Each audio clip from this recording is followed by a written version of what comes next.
সরকারের প্রায় ৫ মাস, এই নির্বাচনের ১২ তারিখে হবে নির্বাচনের ৫ মাস। তো এই ৫ মাসে যে সংসদ আমরা পেয়েছি, সেই সংসদে সরকারি দল বিরোধী দল দুটো দলই আছে। এখন মানুষের যে আশা ছিল, সে আশা আসলে এই সরকার কতটা মানে এই সংসদটা আসলে কি দেখছেন আপনি? কতটা আশা পূরণ করতে পারছে? আমরা বিগত সরকারে দেখেছিলাম, বিশেষ করে ফ্যাসিস্ট হাসিনা সরকারের সময় আর সংসদে একতরফা আলোচনা চলছে, কিন্তু এখন শক্ত একটা বিরোধী দলও আছে, কিন্তু শক্ত বিরোধী দলকে শক্তভাবে সরকারকে প্রতিবাদ জানাতে পারছে কিনা, আপনার কাছে কি মনে হয়, বা সরকারের ভূমিকাও বা কি? আমরা ধরেন ২০০১-এ সর্বশেষ ভালো নির্বাচন হয়েছিল, তো টেকনিক্যালি ধরলেন ২৫ বছরে আমরা কোনো ভালো গ্রহণযোগ্য নির্বাচন পাইনি। তো জুলাই গণ অভ্যুত্থানের সবচেয়ে বড় অর্জন হচ্ছে যে বাংলাদেশ যে গণতন্ত্রের ধারায় ছিল, যেখান থেকে স্লিপ করেছিল, সেখান থেকে আবার গণতন্ত্রের ধারায় ফিরে আসছে।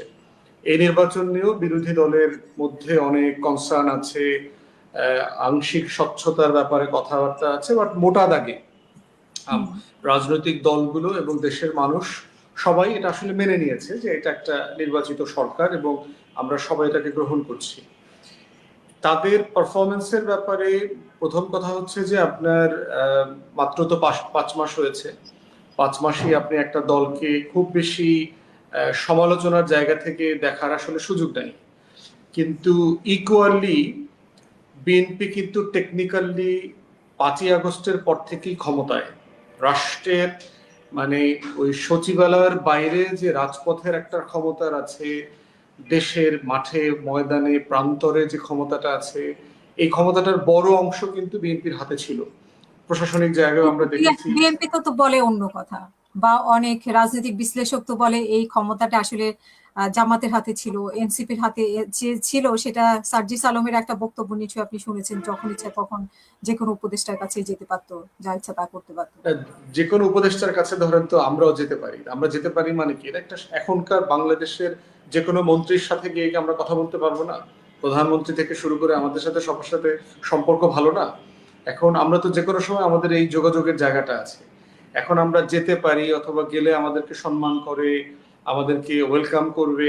এর মানে কি যে দেশ আমি চালাই? মানে এটা তো টেকনিক্যালি আপনার রাইট যুক্তি না যে আমার সব অ্যাক্সেস আছে। অ্যাক্সেস কি বিএনপি ছিল না?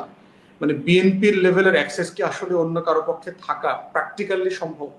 তার যে সে ৩ বার দেশ চালিয়েছে, প্রশাসনের নখদর্পণে সে আছে, প্রশাসনের বদলি, ট্রান্সফার, এভরিথিং মোটা দাগে সে প্রভাবিত করবার চেষ্টা করেছে। অতএব সেই জায়গায় তার লেভেলের ইনফ্লুয়েন্স কিছুই না। সেখান থেকে হয়তো ধরেন আপনার 1-2% এদিক সেদিক হয়েছে।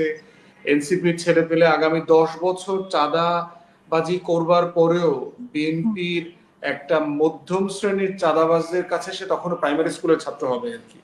অতএব এই কথাগুলো প্র্যাকটিক্যালি পসিবল না আর কি, মানে রিয়েলিস্টিক না আর কি। তো সেইখানে তারা ক্ষমতায় ছিল বলে তাদের তো হাজার হাজার নেতাকর্মীকে বহিষ্কার করতে হয়েছে। একটা দল দেখেন ২ বছরের অন্তর্বর্তীকালীন সরকারের সময় ৭,০০০-এর উপরে নেতাকর্মীকে বহিষ্কার করেছে, এবং মানে ফৌজদারি অপরাধের কারণে। বিএনপি চেয়ারম্যান এখন যিনি আছেন, উনি তখন লোক পাঠায় থানায় মামলা করিয়েছে, গ্রেফতার করিয়েছে, এরকম ঘটনা ঘটেছে। তাহলে আপনি যদি কোনো না কোনো ফর্মে ক্ষমতার অপব্যবহার না করে থাকেন, তাহলে আপনাকে জেলে যাইতে হইল কেন? আপনি চাঁদাবাজি করতেছেন, আপনি র্যান্ডম এমন কিছু কাজ করতেছেন যেটা দেশের মানুষ ভালোভাবে নেয় নাই। তো সেই জায়গাতে ক্ষমতাটা বিএনপি শুধু ৫ মাস আকারে দেখলে হবে না, একভাবে দেখতে হবে যে তারা ৩ বছর এই রাষ্ট্রটা চালিয়েছে। এই রাষ্ট্রটাতে সে নতুন না।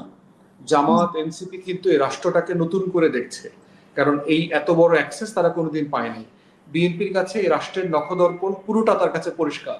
সচিবালয়ে কোন দালানে কয়টা ইট আছে এটাও বিএনপি নেতাকর্মীরা জানে, কারণ এটাকে তারা পরিচালনা করেছেন লম্বা সময়। দ্বিতীয়ত হচ্ছে ২৪-এর ৫ই আগস্ট থেকে ক্ষমতার কাঠামোতে কেন্দ্রে তারা ছিলেন। প্রত্যেকটা মিটিং এ দেখেন আপনার বিএনপি কে কি পরিমাণ প্রিভিলেজ দেওয়া হয়েছে, ঐকমত্য কমিশন থেকে শুরু করে প্রত্যেক জায়গায় বিএনপি ছিল, এবং সে ডমিনেন্টলি ছিল, এবং সে নির্বাচন না মানে আদায় করে নেবার জন্য মানে মানে গণতান্ত্রিক দাবির পাশাপাশি প্রচুর দুষ্টামিও তো করেছে। এরে ওরে দিয়া বিভিন্ন জায়গায় সভা সমাবেশ করানো, যমুনা ঘেরাও করা, সবই করেছে বিএনপি, এবং এটা গণতান্ত্রিক ভাবে সে করতেও পারে, কিন্তু এটা করে বোঝানোর চেষ্টা করা হয়েছে যে আসলে কারা ক্ষমতায় আছে, কারা চাইলে ক্ষমতায় থাকতে পারবে অথবা পারবে না, এই ডিস্টারবেন্সের জায়গায়। প্রফেসর ইউনূস দেখেন একটা খুবই অপরিচিত লো গ্রেডেড, আপনি ইংল্যান্ডে থাকেন, এই পুরস্কারের কথা আমি কোনোদিন শুনি নাই, আমি এত বছর ছিলাম সেখানে, রাজা রানী এই পুরস্কার টুরস্কার দেয়, সে এখান থেকে ছুটে গেছে এই পুরস্কারের কথা বলে। আসলে তো এটা, এই পুরস্কারটা তো একটা ডজি এক্সকিউজ। আসলে তারেক রহমানের সাথে মিটিং করতে গেছে কারণ দেশ চালাতে পারছে না, এত পরিমাণ বিএনপি নেতাকর্মীরা বিভিন্ন জায়গায় ডিস্টার্ব করছে, প্রশাসনে যে পরিমাণ অসহযোগিতা করছে, মানে সামরিক বেসামরিক আমলাতন্ত্র যে পরিমাণ অসহযোগিতা করছে এই বিএনপির সাথে আতাত করে, তখন প্রশাসন চালানো যাচ্ছিল না। তখন ইউনূসকে বাধ্য হয়ে বিএনপির সাথে এই ডিল করতে হয়েছে, ভাই আমি তো বলছি নির্বাচন দিয়ে দিব, তো এখন দিন তারিখ ঘোষণা করে কনফার্ম করতে হয়েছে যে আমরা নির্বাচন দিব সেই তারিখে। অতএব টেকনিক্যালি বিএনপি ক্ষমতায় ছিল। এখন প্রশ্ন হচ্ছে 5 মাসের অর্জনের জায়গা কি দেখেন। প্রথমত বললাম তো ভোট, দ্বিতীয়ত হচ্ছে বিএনপির এই 5 মাসে সবচেয়ে মোটা দাগি হচ্ছে প্রধানমন্ত্রী হিসেবে তারেক রহমানের আচরণের ভিতরে এখন পর্যন্ত আমরা কোনো বাড়াবাড়ি দেখি নাই। ওনার কথাবার্তা, বক্তব্য, চলাফেরা সবকিছুর ভিতরে একটা নিয়ন্ত্রিত ভদ্রতা আছে, সবকিছুর ভিতরে আছে। কিন্তু আবার যদি এটা সমালোচনার দিক দেখি, যে ওনার পুরো ক্যাবিনেট ওনার এই চরিত্র, ওনার এই চলাফেরা, ওনার এই আচরণের কোনো কিছু কপি করে না। তারা তাদের মতো আবার যত রকমের দুষ্টামি আছে, বাড়াবাড়ি আছে, সবকিছু করছে। আবার মাননীয় প্রধানমন্ত্রী সেগুলো নিয়ন্ত্রণ করবার চেষ্টা করছেন না। এরপর যদি সাকসেস দেখি যে আমাদের পররাষ্ট্র নীতির যে আপনার গত 20 বছরের অভিমুখ ছিল ভারত কেন্দ্রিক, সেখান থেকে সরকার বেরিয়ে এসছে।